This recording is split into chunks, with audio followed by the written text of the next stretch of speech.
24 people has crashed in Egypt, killing everyone on board. The plane, an Airbus A321 operated by the Russian airline Metrojet, was travelling from the resort of Sharm el-Sheikh to St. Petersburg.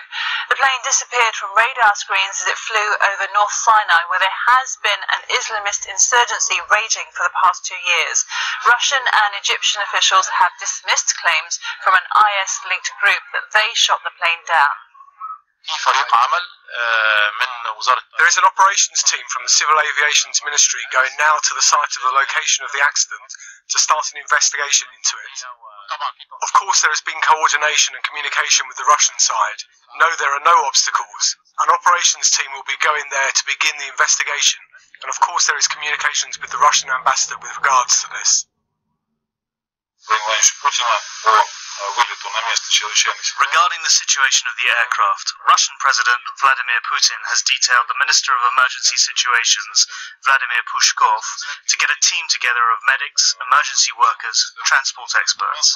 This team will depart from Ramenskoye Airport at 4 p.m. Meanwhile, relatives of those on board the plane have been gathering at St. Petersburg Airport, where flight 7K9268 had been due to land. Egyptian rescue teams have said at least 100 bodies have been pulled from the wreckage in Egypt's Sinai Peninsula. Many of them were still strapped to their seats. Some family members have said that they are holding out for some good news from the crash site. I have hope. Until the very last moment, I have hope. Well, Russian officials say they're doing what they can to help assist the families of the passengers. Communications with the plane coming from Sharm el-Sheikh with Kokomavia Airline has been lost. At the moment, we have created an emergency office in the airport. The governor of St. Petersburg has taken the case under his personal control. Many different departments are working here: Transport Police, the Police of St. Petersburg, and an adequate number of our workers needed to provide all the necessary action for the situation.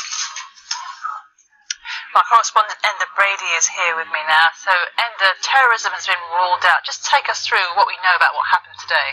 We start by taking a look at the route of the flight itself. So this is flight 7K9268, took off from the popular Egyptian tourist resort of Sharm el-Sheikh just before 6 a.m. this morning local time. Now there were 224 people on board, 7 were crew, 200 adult passengers and 17 children, the youngest just 2 years old.